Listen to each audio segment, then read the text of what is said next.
Hello, Sagittarius. Welcome to Catalyst Energies. My name is Dee. Thank you for joining me. I am so grateful that you are here. Sagittarius Sun, Sagittarius Moon, Sagittarius Rising. If you have a strong stellium in Sagittarius, like I do, which is 3 or more planets, objects, positions that are in a sign, or you're just here to understand that Sagittarius person in your life and what is motivating them, this forecast is going to be for you. And I would say for us. I have a very healthy stellium in Sagittarius. I have a 10th house sun in Sagittarius. So when I am giving the forecast for this new moon, keep in mind that I am speaking to myself as much as I am speaking to other Sag people, okay? Because if there was ever a sign that can easily descend into judgment, self-righteousness, dogmatic perspectives, it's Sagittarius. And I think this is something that we really need to keep in mind. And I really mean we, right? I am not separate from this, when it comes to all of this stuff, right? I don't in any way project myself as being someone who knows better and here to teach you how to be a better spiritual person. I'm going through it along with you, but I have my own unique resonance and gifts, and astrology just happens to be one of them. So this is not going to be a fluffy forecast. It may be challenging to many Sag people because the pattern of meaning is what the Sag person really holds. The larger, broader perspective is the Sagittarius resonance.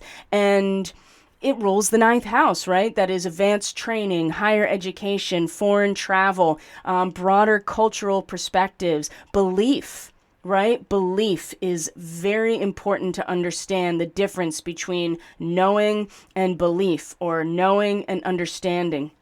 And wisdom is often wrapped up in the Sagittarius archetype as well. And there's nothing wrong with that. That's a powerful thing that we all want to get to. But there are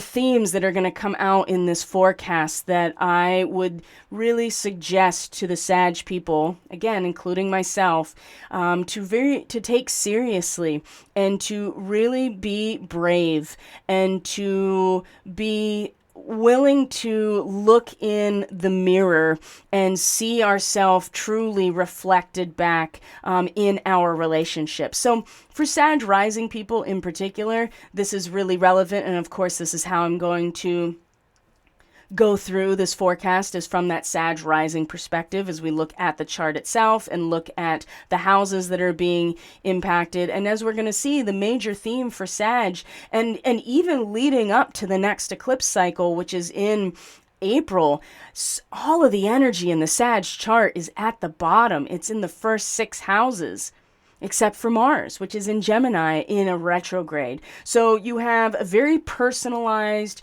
initiative-oriented, action-oriented, fiery warrior energy in a house that can very easily turn your relationships into a personal crusade. And crusade is a big word when it comes to Sagittarius as well, because the belief systems, the dogma can easily turn dark for Sag people. And this is why I'm really cautioning the Sag people with this new moon. And it's not to be frightened. It's not to suppress your unique resonance at all. It's to just be aware where that's coming from, what is influencing it, and what are you seeing when you look into the mirror of your relationships, and how is that influencing your action? And as we're going to see, Chiron, which is the representative of the other constellation that is a centaur. So Sagittarius, of course, as we're looking at right here, is the constellation of one centaur, but Centaurus is the constellation that is in the southern sky, and it is represented by Chiron. And as we're going to see, Sag, Chiron in Aries is in the 5th house of the Sag person, which is our heart, which is our pride and joy, our expression of creativity, our grief, our sorrow, our taking a social or taking an individual risk, right? And it's like I said, it's in the relationship itself that we are mirrored back to ourselves. And the Sag person, regardless of what placements you have. If you have strong Sag, especially as a Sag rising, but even Moon and Sun Sag people, the Sag person represents the full pattern of the meaning of those relationships.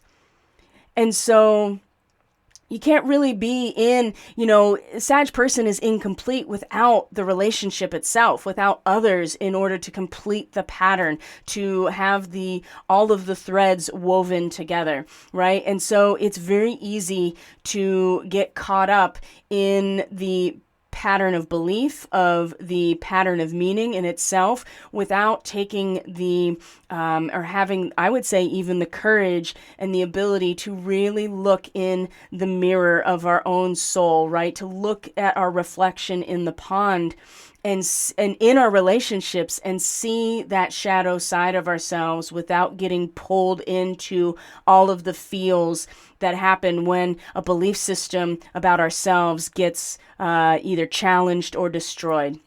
And as a strong Sag person, in my natal chart, this is something I've really had to work on, especially finding myself in a role that I play now, because it's very easy. It's very easy to get caught in that dogma and really not see yourself, that shadow side of yourself in your relationship. So we're going to go through the general themes leading up to the full moon in Gemini, which is conjunct Mars, exactly, Mars retrograde in Gemini. And there's an opportunity when we get to this full moon to really experience a mental metamorphosis, a maturity that we can act very passionately in terms of our relationships without getting influenced on a personal crusade and really do some damage. And I'm not saying anybody necessarily is going to do this or not going to do this, but if we are aware of these potentials going into this new moon and realizing that there is a very subtle rhythmic intensity that is coming through and maybe disturbing the waters of our soul just a little bit, perhaps we will realize that they're just the ripples on the pond and that our beautiful vision of ourselves that we're staring at is not actually distorted. Okay, so we're going to go through the themes. We're going to look at the chart. We're going to look at some fixed stars. There are definitely some starseed stuff, starseed markings that are coming into play during the next 2 weeks. And truly, the chart, as we're going to see, it's all packed down at the bottom. It's all house 1st through 6, other than Mars, right? And so, strangely enough, the Sag person, especially the Sag rising person, is really going to be focusing even all the way out until really the spring on, it's all in the areas of individual identity and expression.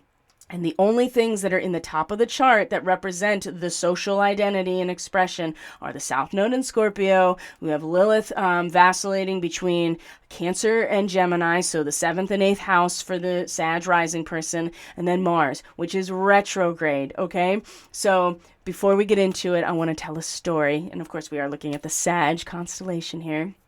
Now, this is something that came through really strongly for me this morning in my own practice. And I had no idea this was really going to be as relevant to this forecast until I sat down and started really preparing and putting the pieces together.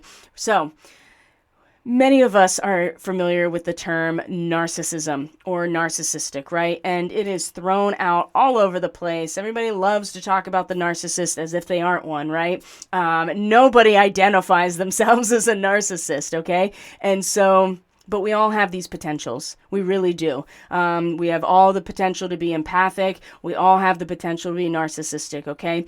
And yes, narcissism as a psychological personality disorder, I feel like is actually really rooted truly in the 4th house of home, family, self-esteem, where a character develops, and there are so many family dynamics and emotional aspects that really root that. But if you think about Cancer as the container and the water within, there's something very important about the story of narcissists that I really want to extend to all the Sag people, okay? because it's in the fifth house that narcissism is expressed, right? It's a conceitedness. It's a hyper focus on oneself to the point where they can't see anything else other than their own reflection, and truly not able to have the shadow or their own mirrored reflection be exactly that. And you kind of fall in love, and that's what Narcissus did. He was a very, in Greek mythology, he was a very attractive, handsome young man. He caught a glimpse of himself in the pond, or, as a mirror, and he fell in love with his own reflection, okay? To the point where he couldn't take himself away at all. And so that's a story you can look up. You can do some research about it, of course, and see what comes up for you. But as we're talking about these themes here, we're going to look at the chart, and the fifth house for the Sag rising person is Aries, and what's there right now? Chiron. Okay, Chiron, the wounded healer. Chiron, the savior complex, right? Chiron, that is the other centaur in the constellations, okay? And so there are some pretty significant connections to Chiron that are going to be happening very soon, and definitely part of this lunar cycle for Sag people. The other thing I want to bring up first, before we really get into the chart, is the fact that the U.S. natal chart is a Sag rising, 13 degrees Sagittarius. A widow's past is brought to light. There's a lot of energy around resolution, but more of the word redemption, or the word... it's escaping me right now. I'll get to it. The idea here is that even when we move on to a new cycle, even when our understanding broadens, whatever hasn't really been dealt with from the previous cycle will show itself and will darken the next cycle if it's not resolved, okay? And it's so interesting that the U.S. natal chart, this is the ascendant. And Jupiter is going to station direct on this new moon, right? We're going to see that, and then move into Aries, the fifth house, okay? So there's so much potential here for things to go really south, and there's so much potential here for us as Sag people to really understand our heart, really understand our heart's desire, understand our own resonance, to be true to ourselves, okay? And it can be very difficult when you have that reflection being impacted by the ripples, right? And our distortion can really have us act out of a personal crusade with Mars retrograde in Gemini, in a way that can really damage some things, and not the least of which is ourselves, right? And when these dynamics are brought to the surface, if they're not already coming to the surface, I mean, that's the thing. When Venus and Mercury, they are conjunct before this new moon, and then they each in turn are in a trine to Chiron, okay, at this degree, exactly, okay? So just know that these connections here are absolutely going to be triggering these Chiron wounds in our own sense of expression, right? So the fifth house can be joy, and it can be pain. It can be sorrow. It can be optimism, right?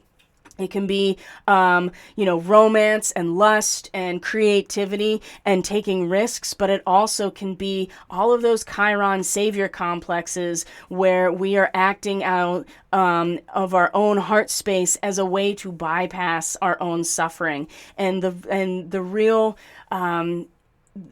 work of the Chiron placement in the chart is by embracing that, to not push it away, but not to also feel like a victim to it either. So there's a lot of opportunity for the Sag person. So let's get right into the actual chart itself and go through this one by one here. Okay, so first I want to bring up let's see here. We're going to bring up the chart of the new moon just to show you the date here, the 23rd. Like I said, it's between 1 and 2 degrees of Sagittarius. Now, the Sabian symbol for 1 to 2 degrees Sagittarius is the white-capped waves in the ocean.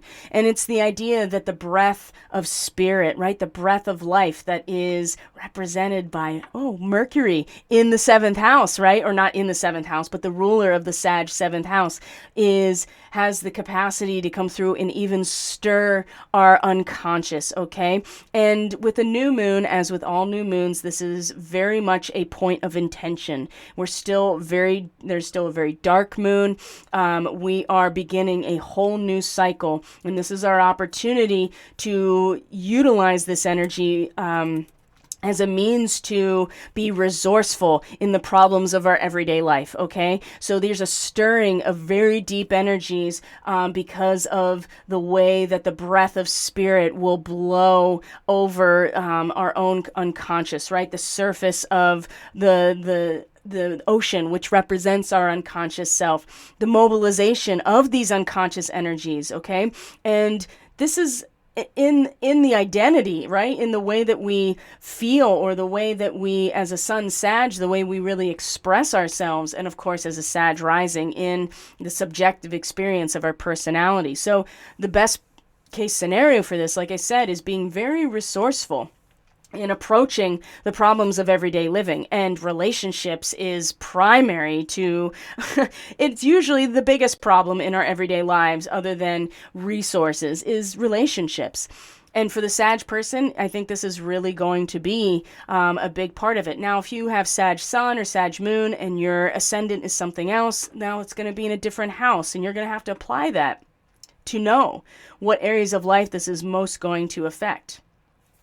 So we have to give direction to what otherwise is going to be some restlessness, right? Not only that, is Jupiter is going to station direct, and the light is going to move through the prism of our own heart, right? And is going to refract into all these different resonances, okay? It's still light, but it's all these different vibrations, right? Just like each wavelength is a color in the rainbow, and it's only our own hearts that is allowing this to happen. So Jupiter coming into the fifth, I mean, there's a real emergence out of, the sea of our unconscious, and being expressed in some way, a larger pattern of meaning, expanding. Jupiter expands, but even in Aries, Jupiter expands and has like enterprise and initiative. So we also have this sense here that we really can actually use our own experiences to address these relationship issues, or the ways that we interact with the world outside of us. Now, the downside of this is being very irritable and just completely exhausting yourself through your nervous system. And if you don't have good boundaries, if your heart is just taken over by that Chiron energy and more of that savior complex, or being a victim of your relationships, that's a really extreme measure, but it's absolutely here. You can see that people's nervous systems could very easily just get really exhausted and blown out. So you have to take care of yourself as well during this time. Now, the things that are really stand out to me, besides this new moon, obviously, in Sagittarius, is that Venus and Mercury are still traveling very close together. They were in conjunction at 7 to 8 degrees of Sagittarius before coming into this new moon, and now they're both in conjunction with Antares. So we're going to go into the imagery. This is a big huge starseed activation for Antarian starseeds. If you know you're an Antarian starseed, just know that this is going to right the heart of the Scorpion, okay?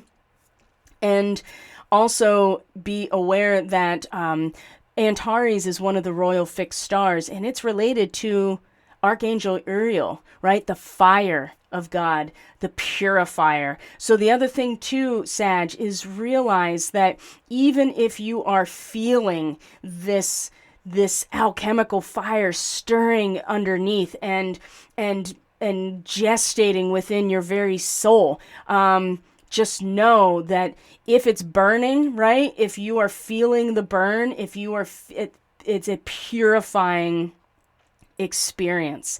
And you may, it may be something that with Venus and Mercury, when they're in the conjunction before getting to this point, Sag people may find themselves having a really very embodied and, what's the word, like cerebral, very swift experience of just being burned, right? And in their very essence of who they are, of who we are, right? But just know that purification comes through fire, right? Cleansing comes through water, like a baptism, for instance.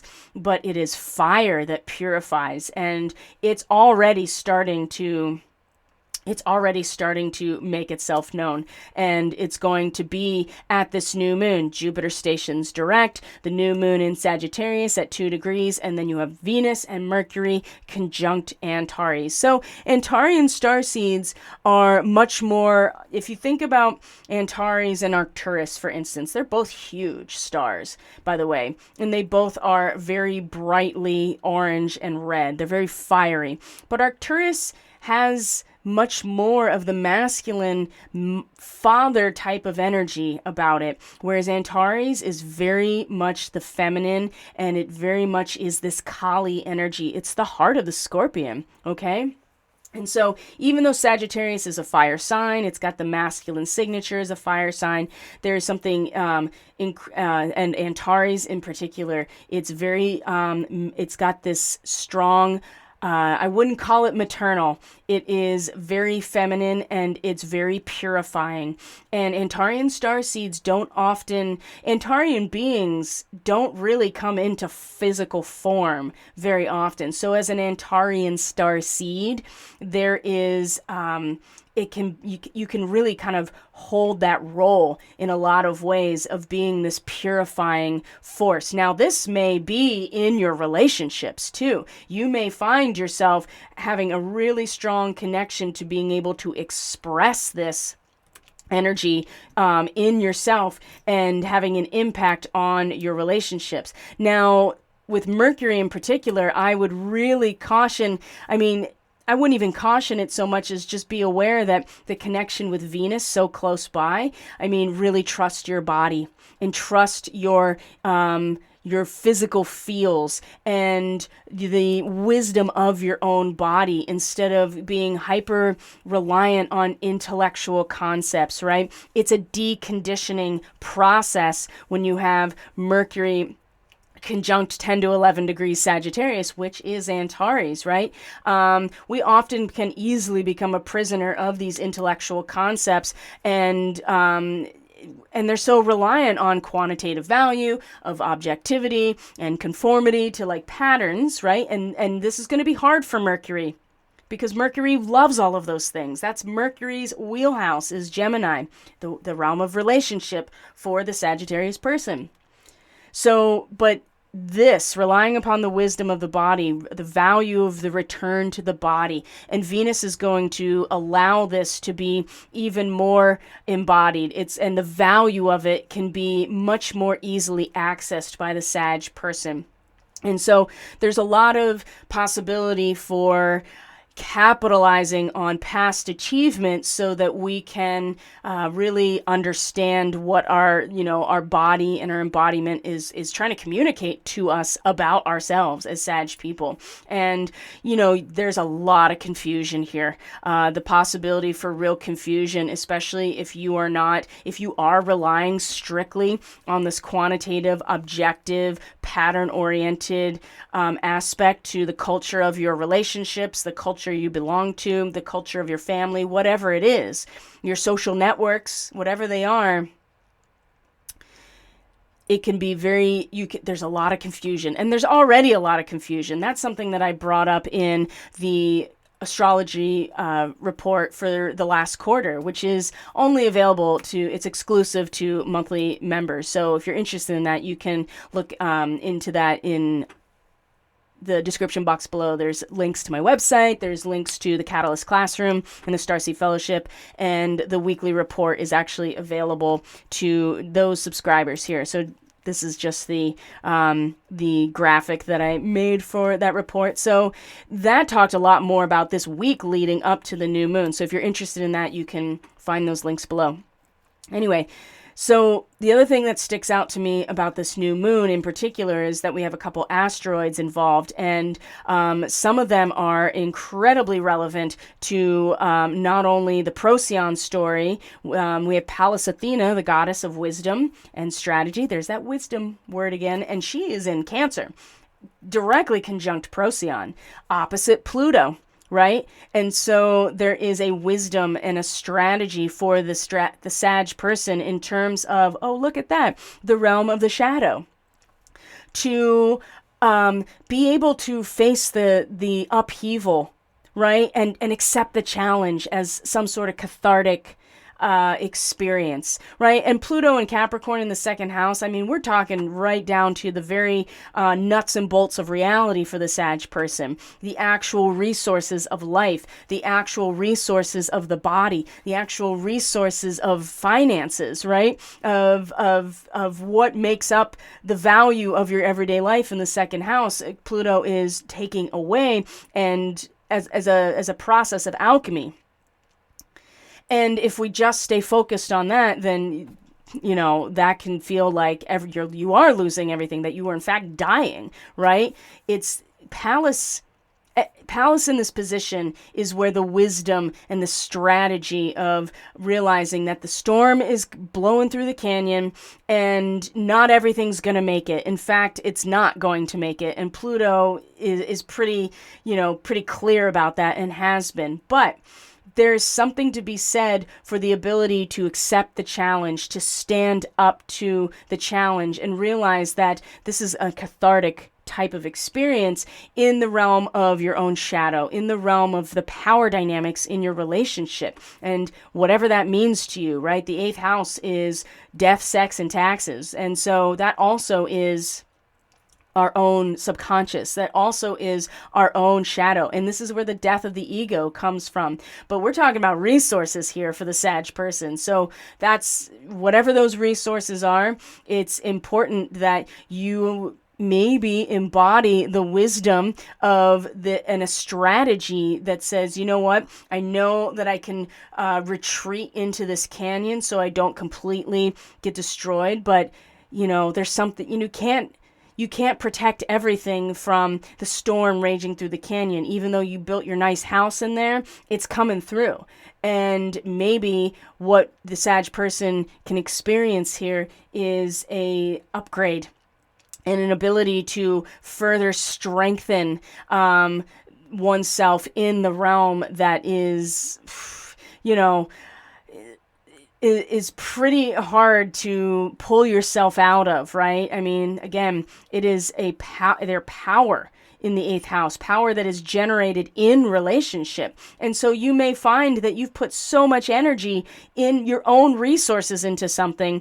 And Lilith, I think, has been really driving people to protect instead of acknowledging that the void here is where the light of divinity and the spark and the flame of Uriel is able to inhabit. So there's a strategy here. And, Sag people, wisdom, right? Strategy is something that is easily experienced and understood, right? The other thing that stands out for this new moon is asteroid Ceres, right? The goddess of the grain, goddess of agriculture, right? The goddess of the seasons. She's in Virgo, right? I mean, it's very much about the fruition time of that whole seasonal cycle. Ceres, when everything is coming to ripen, but that also means that everything is coming to bear as well, right? Eventually, there is going to come a time where that is all given over and we go into the underworld.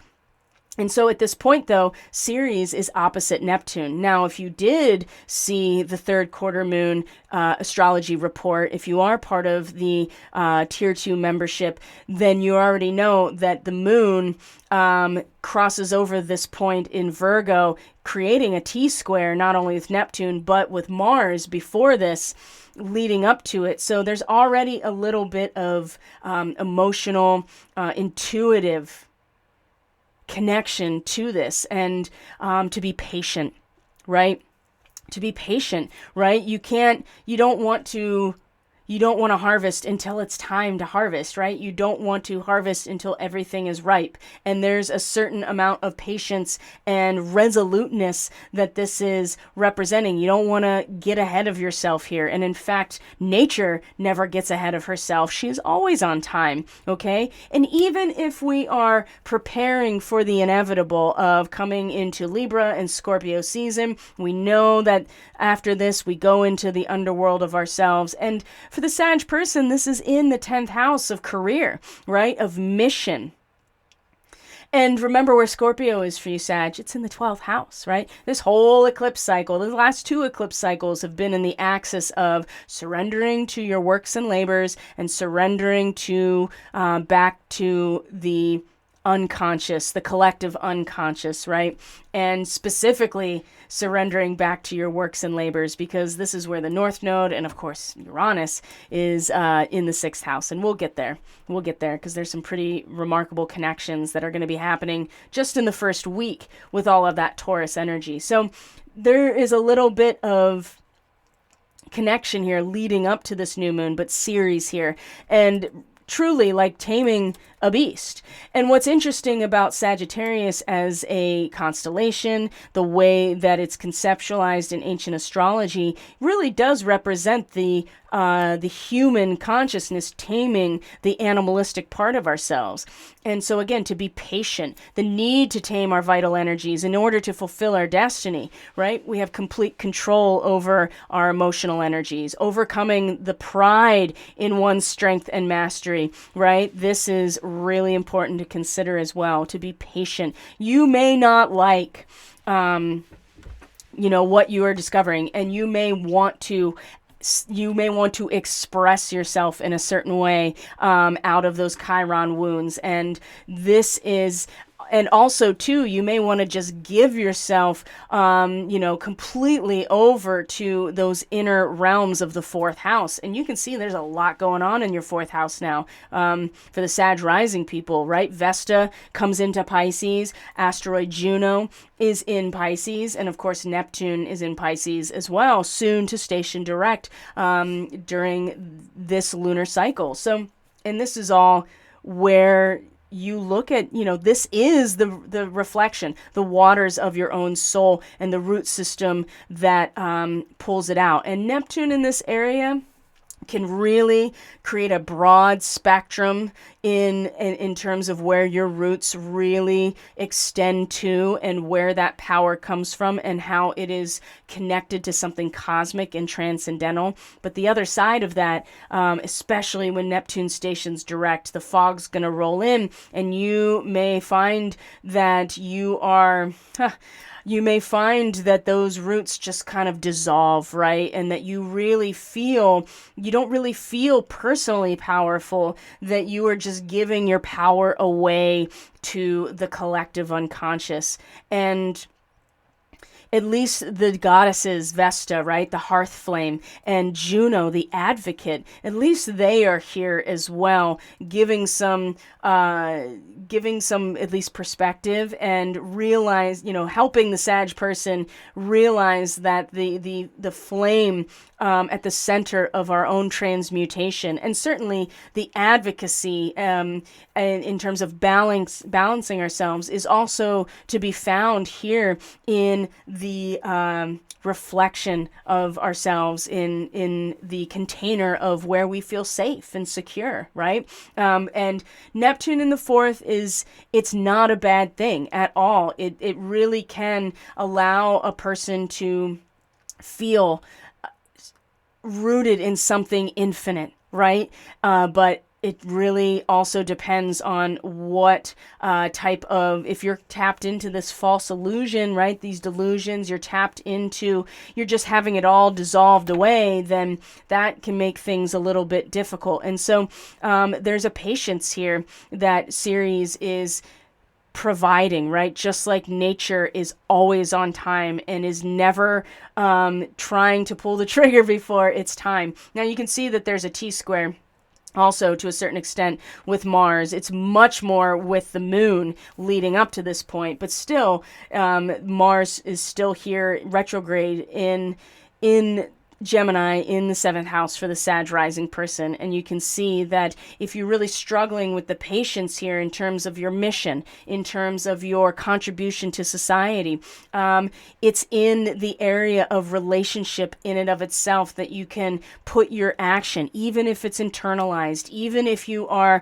dancing to the beat of your own drum, even if you're picking a new partner to dance with, new ideas, right? Maybe you are actually finding yourself on the other side of that mirror and really just acting on that. But you have to be very mindful. Again, Mars in the 7th house is on a personal crusade and can act out of personal initiative in relationship, and it has to be you have to be very mindful of this. And again, like I said, Chiron in the 5th house. I mean, Mars rules the 5th house for the Sag person, and Jupiter soon to come into the 5th house, moving direct. This is either just this enterprising, incredible expansion into the heart space, or it is just really taking the position of the archer in a way that is absolutely caught up in the dogma, right? Never considering, never really realizing that, just completely consumed by your own reflection, okay? So these are some of the big themes that come out with this new moon. And of course, the new moon itself is actually in a square to Vesta at 0 degrees Pisces, right? This is the farmer's market. Everything comes to market at 0 degrees Pisces, right? Everything that we've all done comes together into a space of commerce at that point. And for the Sag person, that is the heart of, well, and I would say the hearth flame, the flame of our own divinity, right? Of our own, the spark of our own soul is really now rooting itself into the places where we feel personally powerful.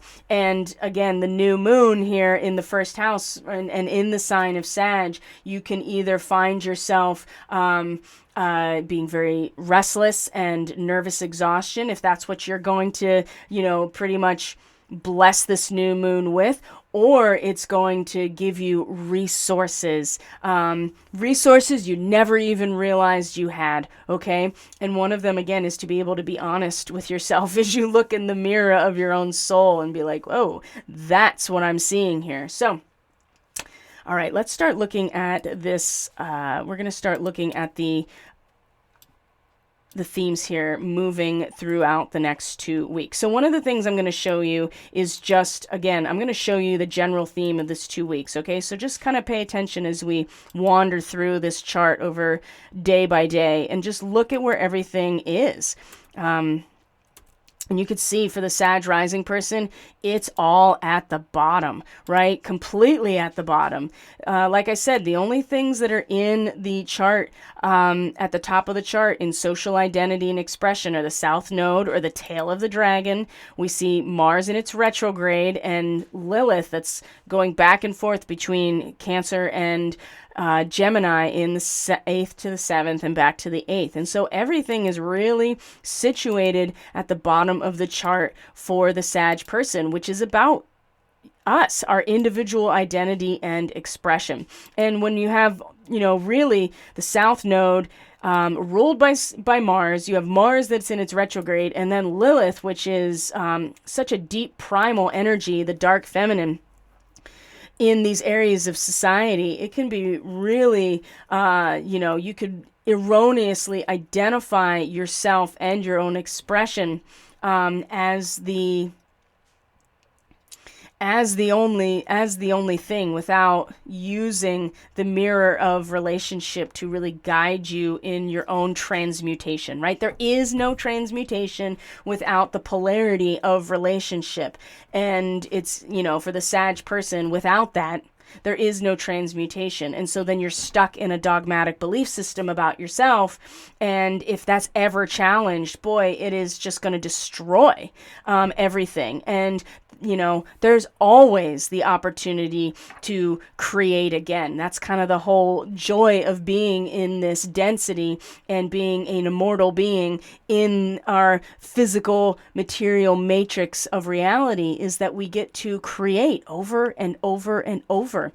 And Chiron in the 5th house, right, where that vital energy really is. I think that for the Sag people, it can get very easy to just kind of like get pulled into, again, either that savior complex or just being a victim of our own self, and really getting down on ourselves too, not realizing we can renew ourselves every single time. So, and I just want to show too, before we get into the specifics here, the other thing I want to show you is if we just go month to month, what you're going to find here, moving out into even the next eclipse cycle, which is in April.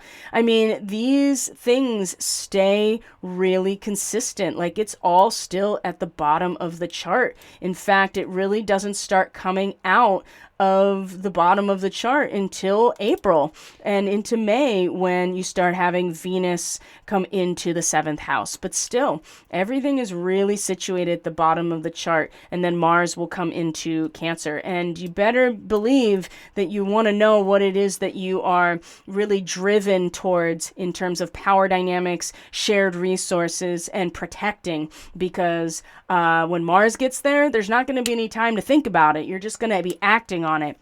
And so taking full advantage of all of this work, Sag, that you can be doing on yourself now in the next 6 months, I think is really important. So, all right, we'll go back here to the time that we're in right now and look at these particular, really what we want to look at is the moon moving through the next 2 weeks and what else is going to be happening. Okay. So here's our new moon. We're going to move into the 24th, right? So the moon will continue moving through Sagittarius, along with Venus and Mercury and the Sun, of course. Now the moon first will come into a trine with Chiron. So this is our first, indication here of what is coming to light about ourselves, what is coming to be revealed. I want to find the word. I know there is a word, the karma of past actions as it affects opportunities by a new cycle. Retribution. That was the word I was looking for. Pretty significant for a word. We have to deal with the ghosts of our own past. And this is where the Sag person is going to start feeling the reverberations emotionally, being sensitive in our own personality, in our own selves, the person we project to the world, especially if you're a moon in Sag, you're really going to feel it. And it's going to be in a trine to Chiron. Chiron, that is sitting at a degree of 13 Aries, that is basically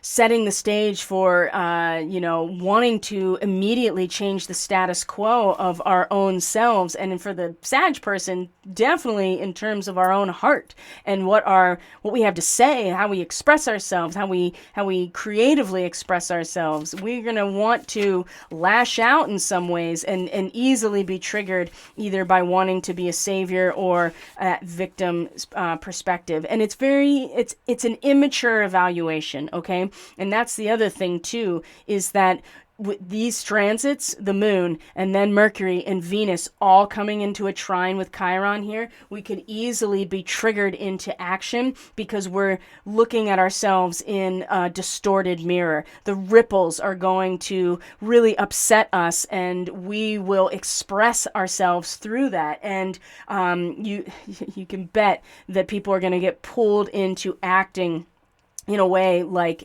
with adolescent frustration. So don't get pulled into it, okay? All of us, right? Feel the ripples. Use that dissonance in order to learn more about who you are and how you can create a new version of yourself. You know, you don't have to get so caught up in what you have done wrong or what you have missed or how you got pulled into some bullshit in the past and how it has led you to this place, right? Otherwise, you will never allow yourself out of this dynamic of Chiron, and it's going to very much be used against most of us. I assure you that, okay? And Jupiter in your fourth house like this, the light through the prism. Light is light is light. It's the refraction through some sort of material medium, like a crystal, a prism, that shows us all of the frequencies of light, okay? And so it's not any less light. It's just vibrating at a different frequency, literally, right? Each color is a different frequency of light, and it reflects back to us. And I think this is something the Sag people can really find power in, right? That they're no less connected to source. We are no less connected to source because our resonance changes. And there's a lot of power here. There's a lot of power in this perspective, okay? So as we go through, I mean, that is Thanksgiving Day here in the US, right? And so then we see Venus is going to trine Chiron. There's so much potential for healing right now, but there's also a really, like I said, the retribution energy is really, really strong coming into the weekend as well. You also, as we go through this time, you see that Mars and Saturn are soon going to come into a trine. And, Lilith is come back into Gemini and is going to be in a square to Jupiter as well. And that's going to, there's going to be aspects about relationship for the Sag person that are, that we're going to want to weave together this new song, like in a way that is, because we don't like the void within us. And so we're going to, attempt to take all these threads and weave something new together in terms of our relationship. And I would just say this square to Jupiter, just consider that, finding the big picture here of light, and you don't have to act on every single disturbance in your life, right? To try to fix it or try to make sense of it. It's important to be able to sit with your intuition, and that's the real power of Black Moon Lilith, is the ability to keep that space and not feed the emptiness that it represents, because without that void, we don't allow the spark and the flame of divinity to enter, okay? And so that's also, over the weekend, right? There's going to be all kinds of stuff that comes out at Thanksgiving with family members, with friends, all kinds of relationship stuff. So be aware of it. Now, here we go. So the moon, I didn't do some of the best stuff here when we had the moon in Capricorn. So this is what I want to start showing you. Now the moon's going to move through Capricorn the weekend after Thanksgiving. So we're looking at Friday, Saturday, Sunday into the 27th. The moon's moving through Capricorn. Now the Sagittarius constellation, as I showed you, is actually almost it is entirely within the zodiac sign of Capricorn. So there are stars that are going to be activated in the Sagittarius constellation as the moon moves through Capricorn. Acela, right, which is the armpit of the archer, the arm that is pulling back on the bowstring. You have Omega Sagittarii that is also right next to the ear. So you have this whole complex in mid Capricorn that is going to be influenced. And while that is happening, this is also going to be, if we go back to the chart, you'll start to see this is where, if we go back even just a couple hours on Saturday, the 26th, you'll see here that the moon will be an aspect to her own nodal axis in Scorpio and Taurus at the time that this is starting to come into exact into its exact positioning. So, and also the moon's going to come into conjunction with Vega, right? At 14 to 15 to 16 degrees of Capricorn as well. And so that's going to be very connected to the trine over with Uranus, actually. And so Lyran starseeds, if you're a Lyran starseed, this is going to be a huge activation for you and is really going to allow for a release. Oh my gosh, a release of all of the burdens that will allow you to really be in that now moment in terms of your, your personal challenges, right? The sixth house is where we get our shit together. And Sag, if if there's a, this is where, especially Sag rising people, the North Node's in your sixth house with Uranus. This was where the eclipsed full moon was. It is time to, it is in this kind of Buddha under the Bodhi tree moment here that is your personal challenge, right? It's so easy to get out of this and be like, I know everything, and I'm going to be the savior of everybody around me. And it's like, no, it's the pathway of the Sag risings, soul journey, and even that trigger of awakening is in the day in, day out minutia of your unglamorous, just the processes that you put into place, your works and labors, okay?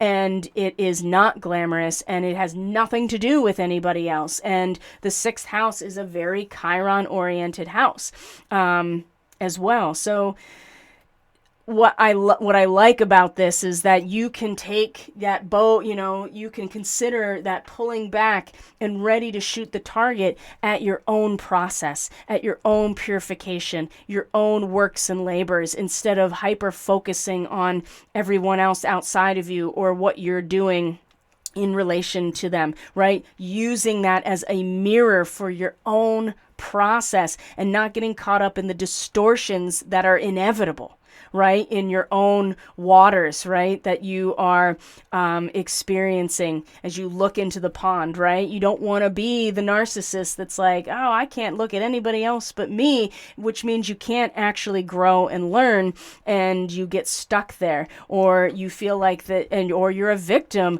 of the ripples on the pond. It goes both ways. And so I think that this is a great way to use this energy coming into the weekend, okay?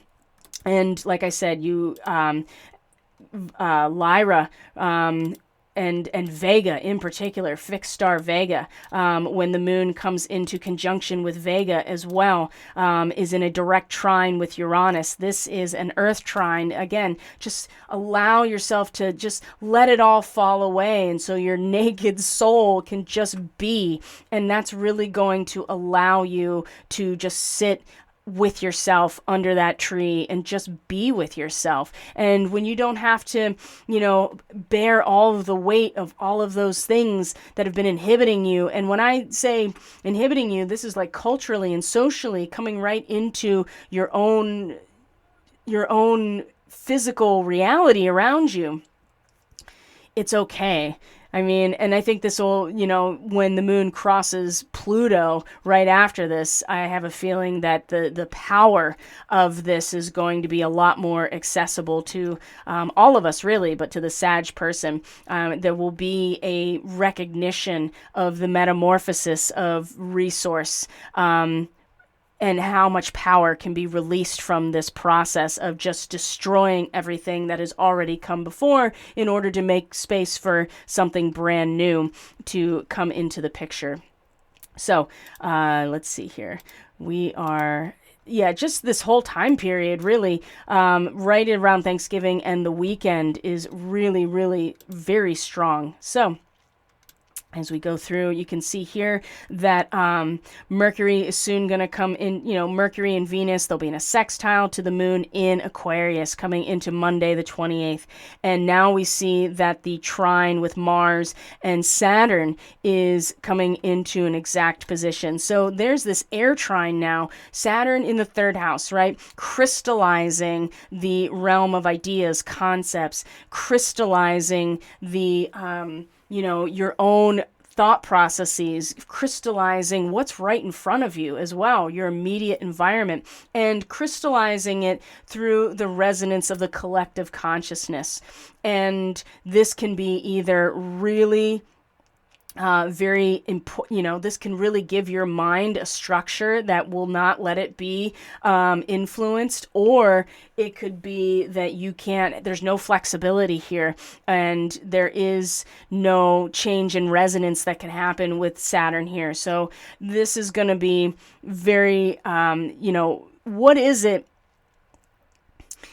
it about relationship, right? What is it with Mars here in Gemini and retrograde? Something you're going back over and maybe you're taking it apart. Maybe you are going back to the, maybe you're going back to the buffet and trying something new. Maybe you tried something, you're like, I really don't like it, so I'm going to go and throw it away. Maybe you are realizing you're fasting from the realm of relationship in general. And I would argue that with Lilith right here at 27 to 28 degrees of Gemini, that represents a sense of bankruptcy as well. And maybe there is a fasting from relationship here. Maybe you really do just have to stop feeding yourself input from relationship right now. And that is where there is kind of this really strong crystallized mental perspective that helps you do that, right? I mean, Saturn is pretty strong here. So, and is offering almost like it's like a white dove. You know what I mean? That's actually the Sabian symbol of 20 degrees of Aquarius, is a large white dove bearing a message. The answer of spiritual agencies to thorough, sustained, and victorious efforts. And I would say those thorough, sustained, and victorious efforts might mean you have to kind of fast from input from relationship right now, so that that your mind can be clear. And I think that when the moon comes and meets Saturn as well, that's going to give a sense of emotional stability and a sense of pattern recognition in your own consciousness that isn't necessarily very easy to get other than through your own intuition. So, I might sneeze at any minute now. I can feel it coming. So just giving you fair warning if that happens. Now we're into next week. We're getting into, we're going to get into the first quarter moon, which is going to be in Pisces. The sun at 8 to 9 degrees Sag. The moon will be 8 to 9 degrees of Pisces. And of course, with the sun in the first house and the sun in our sign, we really are identified very strongly with those aspects of identity, subjective personhood, the person that we project out into the world, and really find our individual spiritual sustainment. And can, especially with a Sag rising, very bright. You are a shining light if you have Sag rising and the sun coming through. And you may find that you want to really help people that you identify as less far along. The square over here with the moon in Pisces in particular is going to, because it'll be at 8 to 9 degrees of Pisces, right? A deep sensitivity. What are you doing with yourself? Right? In your own inner power, right? Are you spurring your own self forward for the sake of society, for the sake of, doing the best you can in this realm? This first quarter square is going to be a crisis in action in terms of that. And so again, Sag, it's so easy to just be like, I really want to just help I want to help everyone up the staircase, right? And you can be identified, especially as a Sag rising, but identified very strongly. People will be drawn to you like moths to a flame. And the moon in Pisces is going to be such this, especially in the fourth house like this, so deeply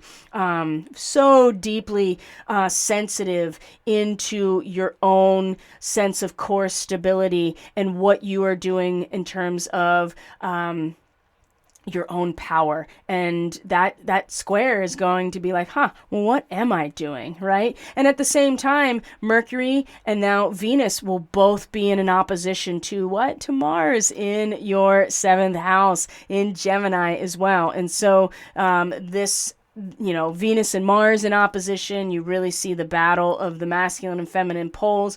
Even Mercury and Mars in opposition, there's going to be that tension between action and mental and cognitive focus on the self. So just, again, this will get really strong for the Sag person wanting to certainly be identified and embodied and really putting that mental energy into the self. But I would suggest that you don't want to completely get yourself secluded necessarily, but what is also important about this is that you don't want to also get caught up again in this this sense of I know what's best for everyone.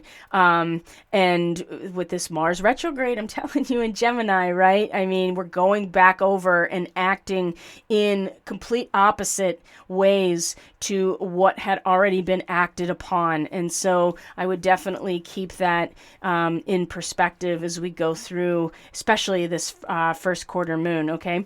And Jupiter is still in Pisces, right? Still in your 4th house. And so then we come into our second quarter, and the moon is still moving through Pisces right now. And let's see here. Then we start coming into the squares with Neptune over from Sag. So first it's going to be Mercury squaring, and Mercury squaring Neptune is just, this reality check to the sense of dissolution, right, into the realm of your own core, your own inner life, where your personal power comes from. What are you materializing here? What are you giving of yourself to this larger transcendental experience? What vital, I wouldn't even say vital energy so much as, the waters of your own soul. What is it being, given over to? And what does that process look like? And I think that, again, Mercury is going to be like, we're going to a new place, right? Like, I am going somewhere new, and I'm going to accept these brand new it's like immigrating or being an immigrant, right? It's like showing up at Ellis Island and being ready to accept the ways of the new culture. And Mercury, remember, is in its detriment in Sag. And so it is not thinking, there's not a lot of time to process anything about yourself, Sag, with Mercury here. But you are attempting to understand yourself through these processes. And again, I think that the Neptune square, especially with Mercury, is also going to just draw you into your own feels so strongly, and where you feel safe, where you belong, that inner personal life, and where your personal power really comes from.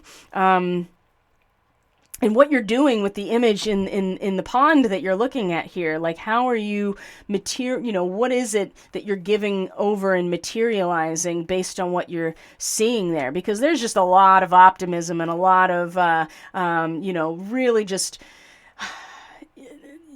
there's a lot of great stuff, obviously, with Sag, especially the 1st house, and have Sun and Venus and Mercury here, and really very optimistic, and being very honest, and being, just big picture, always looking up about the person and about ourselves. But again, not really addressing necessarily all the other components that are influencing how we come into and act on relationship, okay?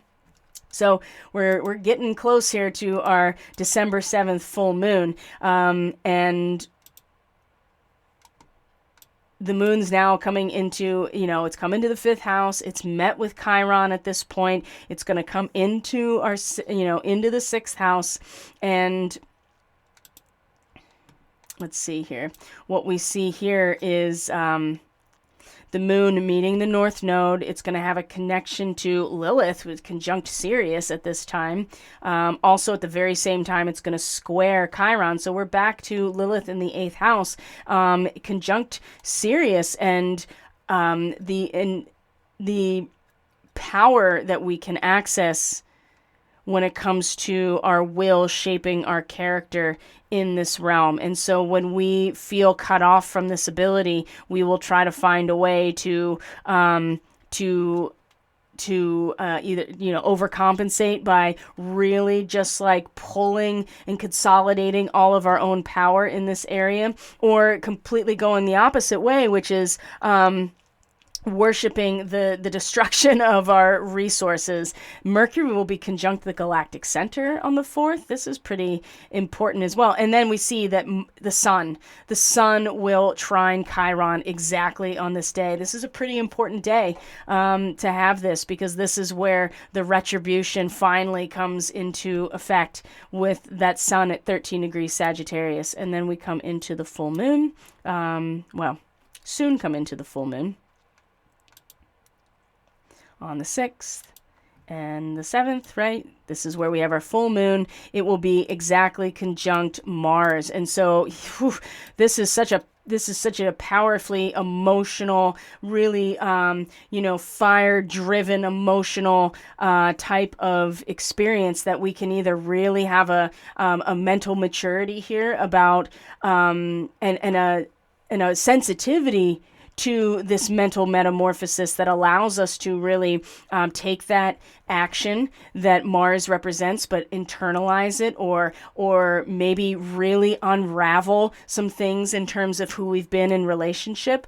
And it's going to come from this identifying with a rebirth, right? That's really what this represents, is a pretty strong rebirth for all of us, but for the Sag person, absolutely. And look where we find ourselves. Lilith comes back to be opposite Pluto, and in conjunction with Procyon, right? And then we face the upheaval in this realm of the shadow as a challenge. And when we allow the void within this space and not try to fill it, or not try to overpower it in some way by using that deep primal urge, boy, this is so powerful and very magical. So that's going to do it, my friends, for the Sagittarius forecast for this new moon. Again, just know that the new moon is is a moment of setting intentions. Are we going to allow the stirring of these deep energies that obey cosmic rhythms to mobilize us, to give us direction for this restlessness, to be resourceful in the realm of relationship? Or is it going to end up being used to, is it going to end up leading to us just burning ourselves out through nervous exhaustion and irritability, and really just hitting a brick wall in some ways? And actually that energy of the full moon being just a total you know what I mean, just a total destruction of relationship, because of we're not feeling a rebirth at all, right? We just burn ourselves out because we are incredibly confused about who we are. So, and remember, the U.S. natal chart is a Sag rising. So we are going to experience it at a macro level here in the U.S. And the Sag people are certainly going to experience it down to the level of who they are and how they feel and how they identify themselves. So Sag, thank you so much for being here. I truly appreciate each and every one of you. This is some pretty significant work. I would like to let you know if you are interested in a personal reading for your own natal chart, your progressions, your starseed markings for this lunar transit. This lunar transit forecast sale is now available to the Sag and Gemini people, right? So you can either get a tune-up, right? A 30-minute tune-up for $33. You can get the full 60-minute reading for $66 US. And of course, if you are a member of the Starseed Fellowship, if you are a paying monthly member, then this is available to you no matter what your sign is. So that's an option as well. So you can go to catalystenergies.net, linked in the description box, and the homepage will take you to everything you need to know in order to book that reading with me. So my friends, thank you so much for being here. I do really, truly appreciate each and every one of you so very much. Take care of yourself, Sag. I'll see you on the other side, okay? Take care. Bye.